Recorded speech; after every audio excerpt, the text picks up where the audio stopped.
بسم اللہ الرحمن الرحیم۔ کلمہ طیبہ میں سے پڑھا جا رہا ہے موت کے بعد پیش آنے والے حالات پر ایمان۔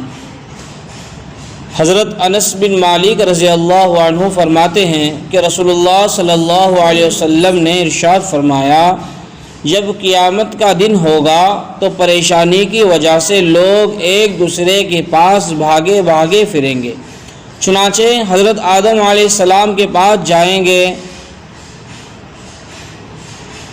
اور ان سے عرض کریں گے، آپ اپنے رب سے ہماری شفاعت کر دیجئے۔ وہ فرمائیں گے، میں اس قابل نہیں، تم ابراہیم علیہ السلام کے پاس جاؤ، وہ اللہ کے دوست ہیں۔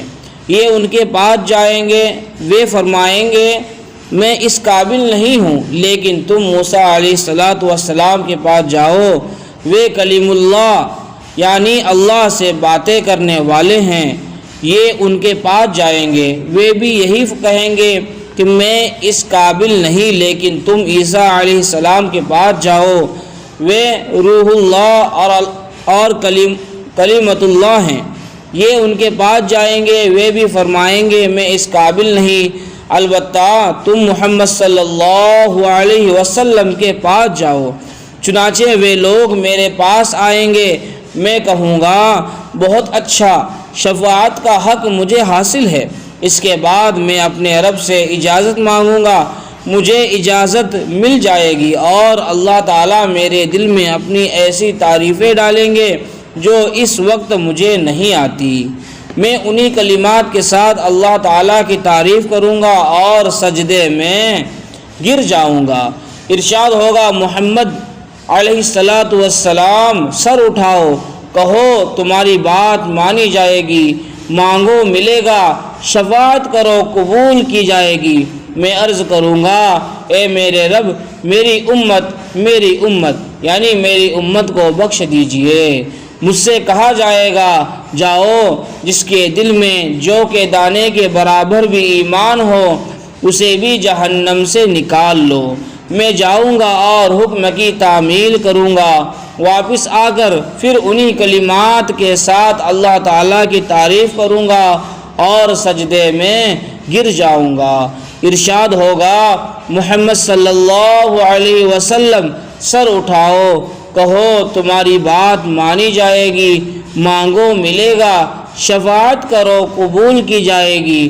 میں عرض کروں گا، یا رب، میری امت۔ مجھ سے کہا جائے گا، جاؤ، جس کے دل میں ایک ذرہ برابر بھی، ایک رائی کے دانے کے برابر بھی ایمان ہو، اسے بھی نکال لو۔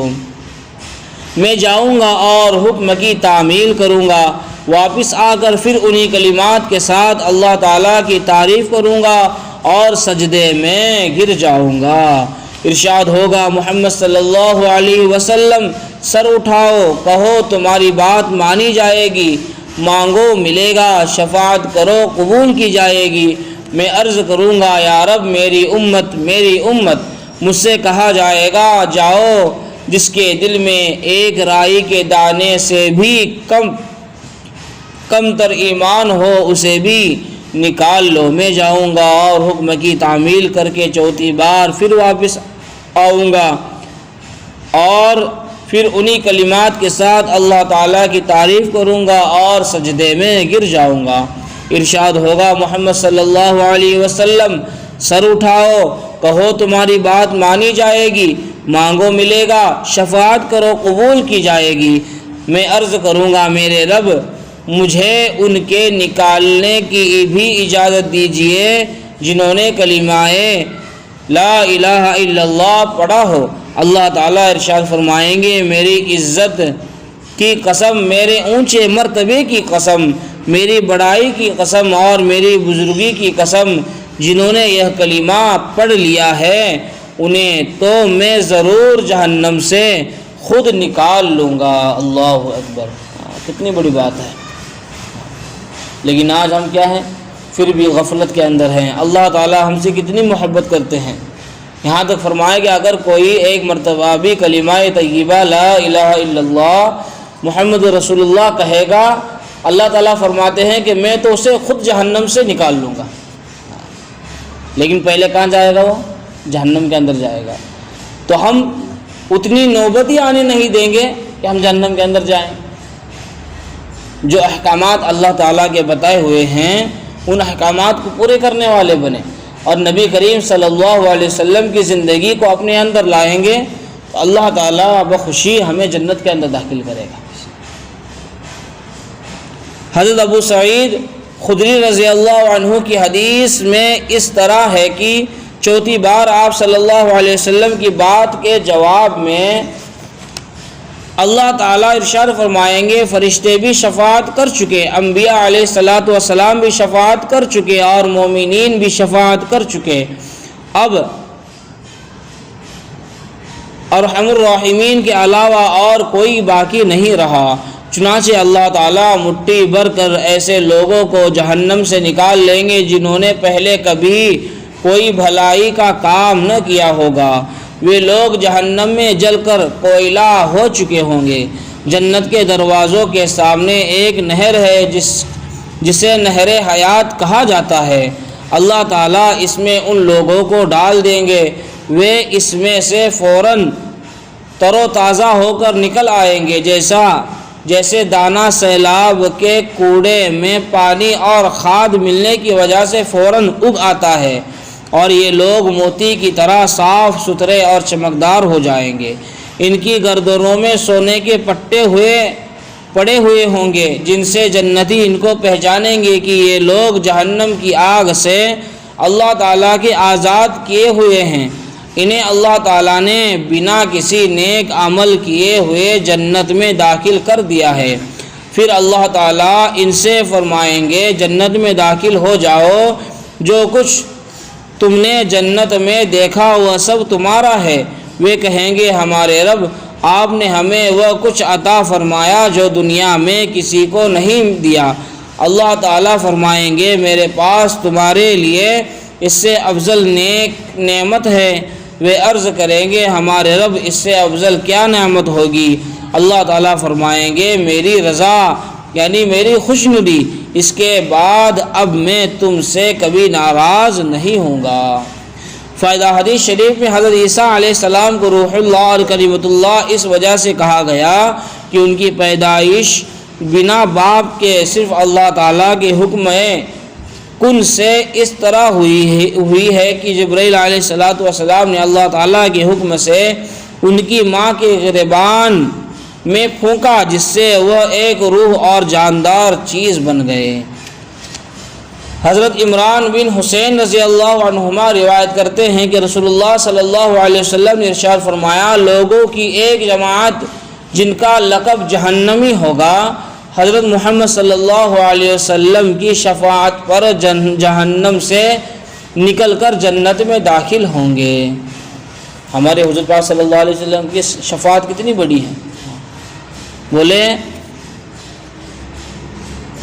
لوگوں کی ایک جماعت جن کا لقب جہنمی ہوگا، جن کو جہنمی ہی کہا جائے گا، ویسے پوری ایک جماعت کو اللہ تعالیٰ حضور پاک صلی اللہ علیہ وسلم کو شفاعت کی وجہ سے ان ایک جماعت کو کیا کریں گے؟ جہنم سے نکال کر جنت میں داخل کریں گے۔ حضرت ابو سعید رضی اللہ عنہ سے روایت ہے کہ رسول اللہ صلی اللہ علیہ وسلم نے ارشاد فرمایا میری امت میں کچھ لوگ وہ ہوں گے جو قوموں کی شفاعت کریں گے، یعنی ان کا مقام یہ ہوگا کہ اللہ تعالیٰ ان کو قوموں کی شفاعت کی اجازت دیں گے۔ کچھ وہ ہوں گے جو قبیلے کی شفاعت کریں گے، کچھ وہ ہوں گے جو اسبا کی شفاعت کریں گے، اور کچھ وہ ہوں گے جو ایک آدمی کی شفاعت کر سکیں گے۔ اللہ تعالیٰ ان سب کی سفارشوں کو قبول فرمائے یہاں تک کہ وہ سب جنت میں پہنچ جائیں گے۔ فائدہ 10 سے 40 تک والی جماعت کو اسبا کہتے ہیں۔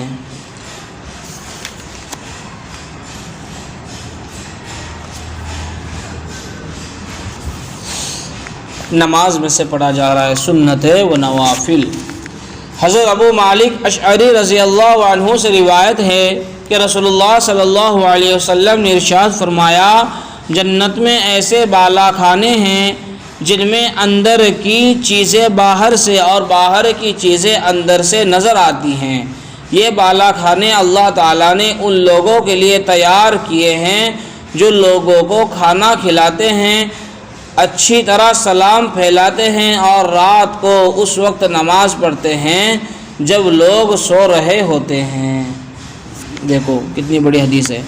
حضرت ابو مالک اشعری رضی اللہ عنہ سے روایت ہے کہ رسول اللہ صلی اللہ علیہ وسلم نے ارشاد فرمایا، جنت میں ایسے بالا خانے یعنی محل ہیں جن میں اندر کی چیزیں باہر سے اور باہر کی چیزیں اندر سے نظر آتی ہیں۔ کیسے محل اچھے گے؟ یہ بالا خانے اللہ تعالیٰ نے ان لوگوں کے لیے تیار کیے ہیں جو لوگوں کو کیا کرتے ہیں؟ کھانا کھلاتے ہیں، اچھی طرح سلام پھیلاتے ہیں اور رات کو اس وقت نماز پڑھتے ہیں جب لوگ سو رہے ہوتے ہیں۔ اچھی طرح سلام پھیلانے کا کیا مطلب ہے؟ کہ جہاں پر بھی اپنا کوئی مسلمان بھائی دکھے تو کیا کرے؟ کہ اس کو سلام کرے، ہے نا۔ آج کیا کرتے ہیں اپن؟ کوئی بھائی اگر دشا کون سا اپنا دوست دشا سلام رہتے باجو کو پہلا گالی دیتے ہی، کہاں تارے گالی دے کو بولتے ہیں، کہاں تارے کھونا کیوں اٹھاتا نہیں، گالی دے کو بولتے ہی۔ لیکن نہیں میرے عزیزو، سلام کو پھیلاؤ۔ یہ بہت بڑا شخص ہے جو سلام کو پھیلاتا ہو، اور بتائے کہ اس کے لیے بالا خانے ہیں جنت کے، اور ایسے جنت کے بالا خانے ہیں جس کے اندر سے باہر کی چیزیں اور باہر کی چیزیں اندر سے دکھتی ہیں۔ اور آخر میں کیا بتایا کہ رات میں اس وقت نماز پڑھتے ہیں جب لوگ سو رہے ہو، یعنی تہجد کی نماز پڑھتے ہیں، ہے نا۔ آج اپنی پہلی رات گزری لیکن کون نے تہجد پڑھا کیا؟ کہ کون نہیں پڑھا؟ پڑھا کہ کون نہیں پڑھا؟ اٹھا چ نہیں کون؟ گجر بستے رہے اور اٹھا کون نہیں، سب جن سوئے۔ سویر سے انشاءاللہ کیا کرو؟ ارادہ پکا کرو، ہے نا۔ سویر سے کیا کریں گے؟ انشاءاللہ تہجد کو اٹھیں گے، ہے نا۔ اتنا دوپہر کو بھی سونے والے ہیں، ہے نا۔ تہجد رات میں جلدی سو کر کیا ہے کہ تہجد کو اٹھنے کی نیت کرنی ہے، اور تہجد کو اٹھنے کے بعد سب کو اٹھا کر کیا ہے کہ تہجد پڑھنی ہے۔ اگر اللہ کے راستے میں تہجد نہیں پڑھیں گے تو کہاں پر پڑھیں گے؟ اگر یہاں پر عادت نہیں لگے گی تہجد پڑھنے کی تو ظاہر سی بات ہے گھر پر بھی نہیں پڑھیں گے۔ اس لیے کیا ہے کہ تہجد کا اہتمام جماعت کے اندر ہی کرو، ہے نا۔ اب 2 راتیں ہمارے پاس بچی ہوئی ہیں، دونوں رات کے اندر انشاءاللہ اٹھنے کا کیا کرو؟ اہتمام کرو، نیت پکی کرو گے انشاءاللہ کیا کریں گے؟ تہجد کے لیے اٹھیں گے۔ حضرت سہل بن سعد رضی اللہ عنہما فرماتے ہیں کہ حضرت جبرائیل علیہ السلام نبی کریم صلی اللہ علیہ وسلم کی خدمت میں حاضر ہوئے اور عرض کیا، محمد صلی اللہ علیہ وسلم آپ جتنا بھی زندہ رہیں ایک دن موت آنی ہے، آپ چاہے عمل کریں اس کا بدلہ آپ کو دیا جائے گا، جس سے چاہے محبت کرے آخر ایک دن اس سے الگ ہونا ہے۔ جان لیجئے کہ مومن کی بزرگی تہجد پڑھنے میں ہے اور مومن کی عزت لوگوں سے الگ رہنے میں ہے۔ حضرت سہل بن سعد رضی اللہ عنہما فرماتے ہیں کہ حضرت جبرائیل علیہ السلام نبی کریم صلی اللہ علیہ وسلم کی خدمت میں حاضر ہوئے اور عرض کیا، محمد صلی اللہ علیہ وسلم آپ جتنا بھی زندہ رہے ایک دن موت آنی ہے، کل نفس ذائقۃ الموت، ہر نفس کو موت کا مزہ چکھنا ہے، آپ جو چاہے عمل کریں اس کا بدلہ آپ کو دیا جائے گا، جس سے چاہے محبت کرے آخر ایک دن اس سے الگ ہونا ہے۔ جان لیجئے کہ مومن کی بزرگی تہجد کی نماز پڑھنے میں ہے اور مومن کی عزت لوگوں سے الگ رہنے میں ہے۔ آج لوگوں سے جتنا مل کر رہیں گے لوگ کیا کرتے ہیں؟ اتنا گالا دیتے ہیں،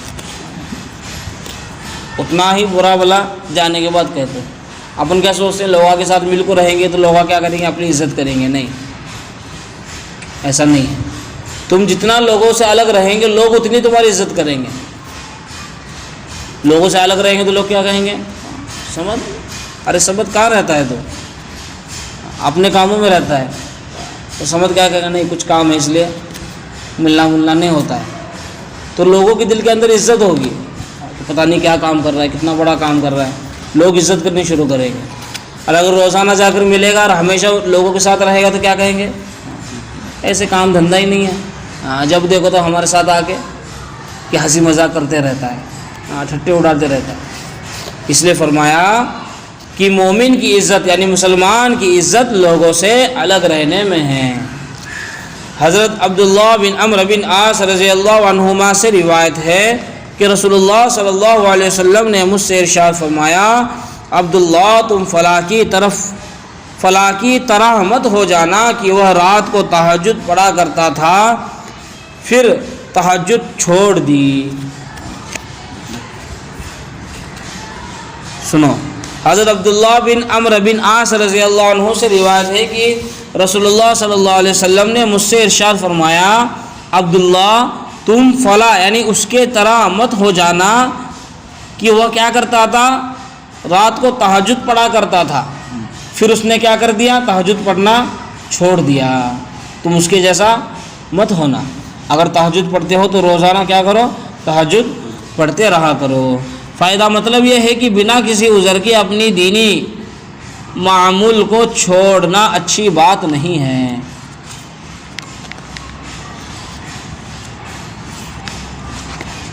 علم و ذکر میں سے پڑھا جا رہا ہے علم۔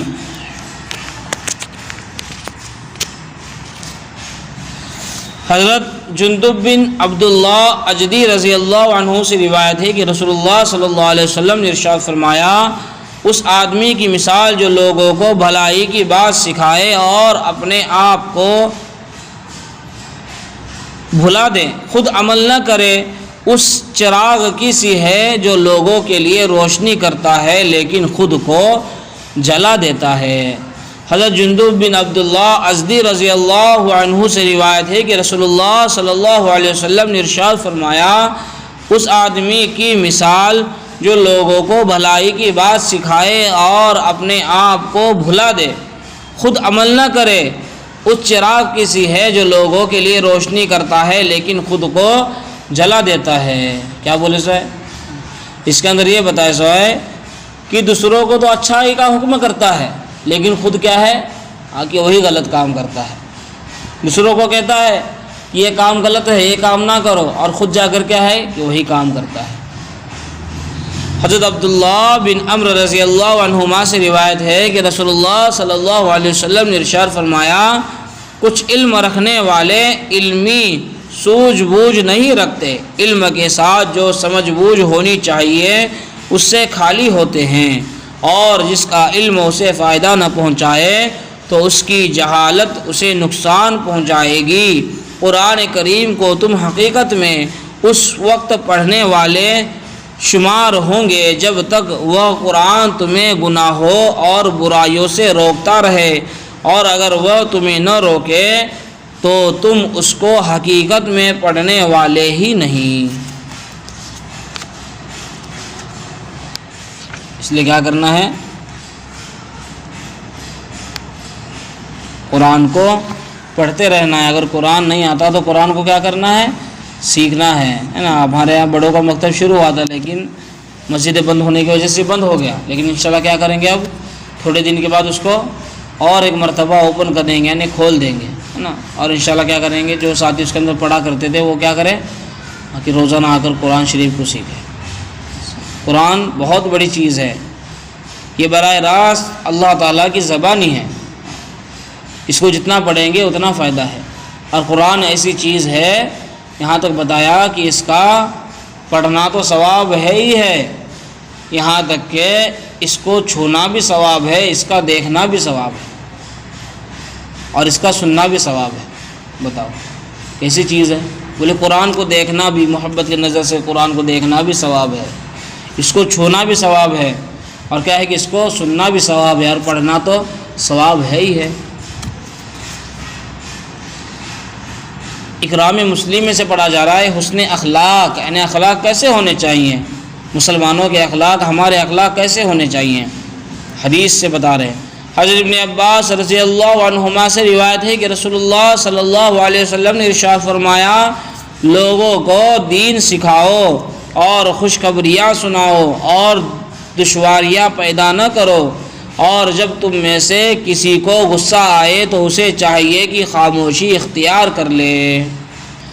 حضرت ابن عباس رضی اللہ عنہما سے روایت ہے کہ رسول اللہ صلی اللہ علیہ وسلم نے ارشاد فرمایا، لوگوں کو دین سکھاؤ اور خوش خبریاں سناؤ اور دشواریاں پیدا نہ کرو، اور جب تم میں سے کسی کو غصہ آئے تو اسے چاہیے کہ خاموشی اختیار کرے۔ کیا کرے؟ خاموشی اختیار کرے۔ غصہ ایسا چیز ہے، اگر غصے کے اندر اگر آدمی کچھ کہنا شروع کر دے تو اس کا نقصان اسی کو ہوتا ہے۔ غصے کے اندر اگر کسی کو گالی دے دے تو سامنے والا کیا کرتے؟ 2 گالیاں اور دیتے، پھر انہیں 4 دیتے، پھر انہیں 5 دیتے، پھر انہیں 1 دیتے، انہیں 2 دیتے۔ اس وجہ سے کیا ہوتا ہے؟ جھگڑے فسادات ہوتے ہیں۔ اس وجہ سے فرما رہے ہیں جب غصہ آئے تو کیا کرو؟ خاموش بیٹھو۔ اور ایک جگہ پر ہے کہ غصہ آنے کے بعد کیا کرو؟ نیچے بیٹھ جاؤ۔ اگر کھڑے ہیں تو کیا کرو؟ نیچے بیٹھ جاؤ اور اعوذ باللہ من الشیطان الرجیم پڑھو اور پانی پیو۔ اس سے کیا ہوتا ہے؟ غصہ کم ہوتا ہے۔ حضرت عطیہ رضی اللہ عنہ سے روایت ہے کہ رسول اللہ صلی اللہ علیہ وسلم نے ارشاد فرمایا، غصہ شیطان کے اثر سے ہوتا ہے۔ شیطان کی پیدائش آگ سے ہوئی ہے اور آگ پانی سے بجھائی جاتی ہے، لہٰذا تم میں سے کسی کو غصہ آئے تو اسے چاہیے کہ کیا کرے؟ وضو کرے۔ کیا کرے؟ ایک جگہ وضو کا بھی ہے اور ایک جگہ کیا ہے کہ پانی پینے کا بھی ہے۔ غصہ آنے کے بعد کیا کرو؟ پانی پیو۔ ایک مرتبہ سنو اور حدیث۔ حضرت عطیہ رضی اللہ عنہ سے روایت ہے کہ رسول اللہ صلی اللہ علیہ وسلم نے ارشاد فرمایا، غصہ شیطان کے اثر سے ہوتا ہے۔ شیطان کی پیدائش کس سے ہوئی ہے؟ آگ سے ہوئی ہے اور آگ پانی سے بجھائی جاتی ہے، لہٰذا جب تم میں سے کسی کو غصہ آئے تو اسے چاہیے کہ وضو کر لے۔ حضرت عبداللہ بن عمرو رضی اللہ عنہما سے روایت ہے کہ رسول اللہ صلی اللہ علیہ وسلم نے ارشاد فرمایا، بندہ کسی چیز کا ایسا کوئی گھونٹ نہیں پیتا جو اللہ تعالیٰ کے نزدیک غصے کا گھونٹ پینے سے بہتر ہو، جس کو وہ صرف اللہ تعالیٰ کی رضا کے لیے پی جائے۔ غصہ اگر شانت کرنا ہے، غصہ ختم کرنا ہے تو کس کے لیے کرنا ہے؟ اللہ کے لیے۔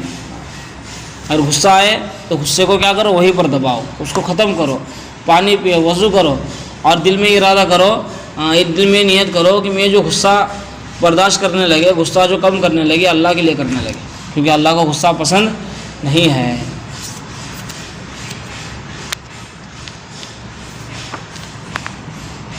اخلاص نیت میں سے پڑھا جا رہا ہے، یعنی نیتوں کو صحیح کرنا۔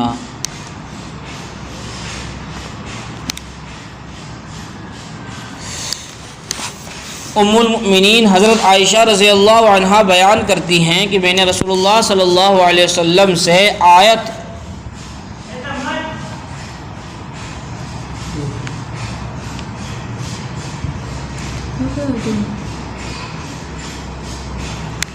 وَلَكِنَّهُمُ الَّذِينَ يَصُومُونَ وَيُصَلُّونَ وَيَتَصَدَّقُونَ وَهُمْ يَخَافُونَ أَلَّا يُقْبَلَ مِنْهُمْ أُولَٰئِكَ يُسَارِعُونَ فِي الْخَيْرَاتِ وَهُمْ لَهَا سَابِقُونَ،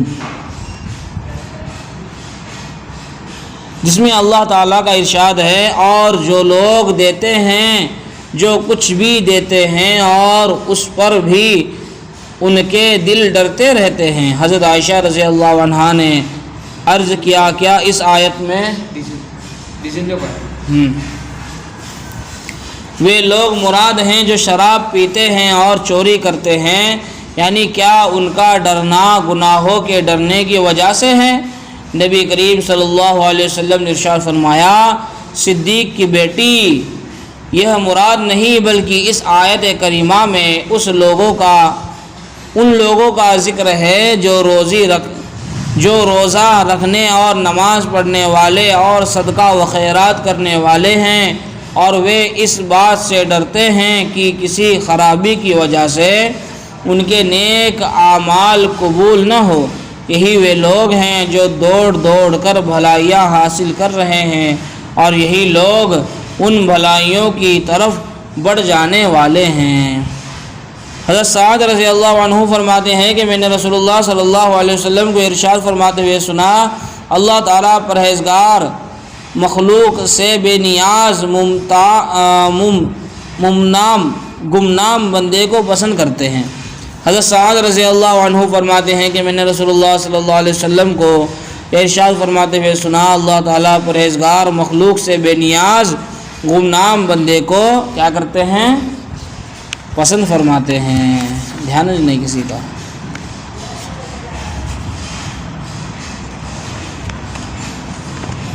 دعوت اور اس کے فضائل میں سے پڑھا جا رہا ہے دعوت تبلیغ۔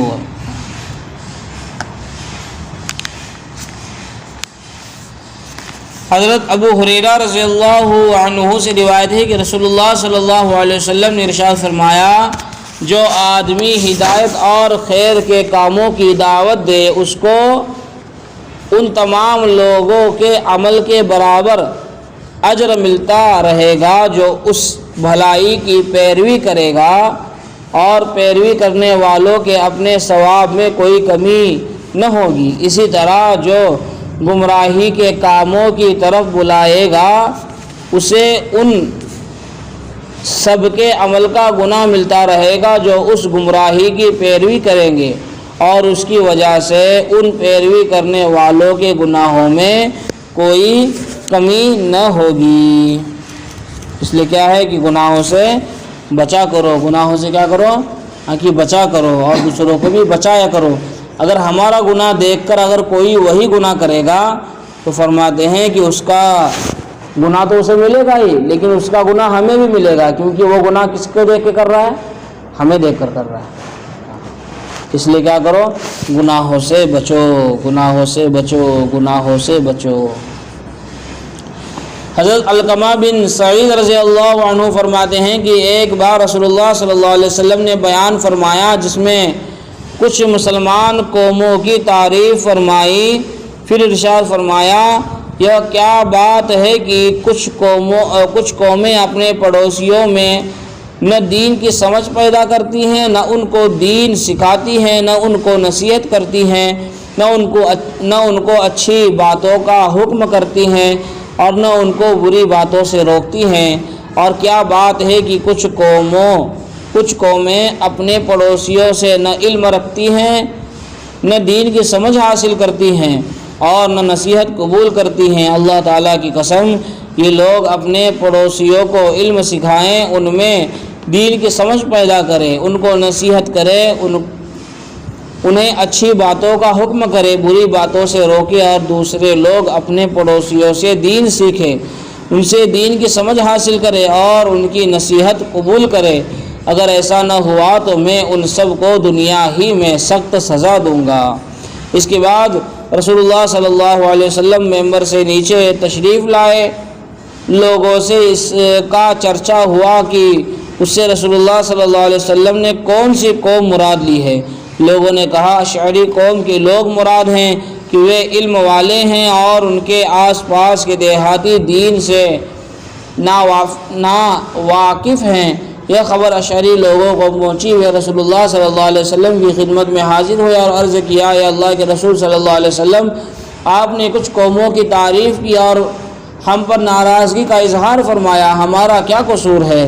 رسول اللہ صلی اللہ علیہ وسلم نے دوبارہ ارشاد فرمایا، یا تو یہ لوگ اپنے پڑوسیوں کو علم سکھائیں، ان کو نصیحت کریں، ان کو اچھی باتوں کا حکم کریں، بری باتوں سے منع کریں، اور ایسے ہی دوسروں لوگوں کو چاہیے کہ وہ اپنے پڑوسیوں سے سیکھیں، ان سے نصیحت حاصل کریں، دین کی سمجھ بوجھ لیں، ورنہ میں ان سب کو دنیا ہی میں سخت سزا دوں گا۔ اشعری لوگوں نے عرض کیا، یا اللہ کے رسول صلی اللہ علیہ وسلم، ہم دوسروں کو سمجھدار بنائیں؟ رسول اللہ صلی اللہ علیہ وسلم نے پھر اپنا وہی حکم ارشاد فرمایا۔ انہوں نے تیسری بار پھر یہی کہا، نبی کریم صلی اللہ علیہ وسلم نے پھر اپنا وہی حکم ارشاد فرمایا۔ پھر انہوں نے کہا، یا اللہ کے رسول، ہمیں 1 سال کی مہلت دے دے۔ نبی کریم صلی اللہ علیہ وسلم نے ان کو ان کے پڑوسیوں کی تعلیم کے لیے 1 سال کی مہلت دے دی تاکہ ان میں دین کی سمجھ پیدا کرے، انہیں سکھائے، ان کو نصیحت کرے کہ پھر رسول اللہ صلی اللہ علیہ وسلم نے یہ آیت پڑھی، لعن الذین کفروا من بنی اسرائیل علی لسان داؤد وعیسی ابن مریم۔ بنی اسرائیل میں جو لوگ کافر تھے ان پر حضرت داؤد علیہ السلام اور حضرت عیسیٰ علیہ السلام کی زبان سے لعنت کی گئی تھی، اور یہ لعنت اس سبب سے ہوئی کہ انہوں نے حکم کی مخالفت کی اور حد سے نکل گئے۔ جس برائی میں وہ مبتلا تھے اس سے ایک دوسرے کو منع نہیں کرتے تھے، ان کا یہ کام واقعی برا تھا۔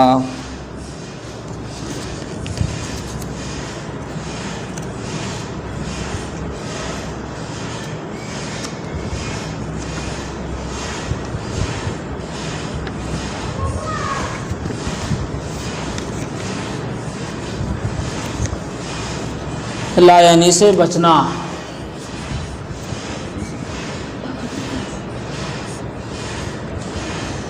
حضرت مغیرہ بن شعبہ رضی اللہ عنہ فرماتے ہیں کہ میں نے رسول اللہ صلی اللہ علیہ وسلم کو ارشاد فرماتے ہوئے سنا، اللہ تعالیٰ نے تمہارے لیے 3 چیزوں کو ناپسند فرمایا ہے، ایک بے فائدہ ادھر ادھر کی باتیں کرنا، دوسرے مال کو برباد کرنا، تیسرے زیادہ سوالات کرنا۔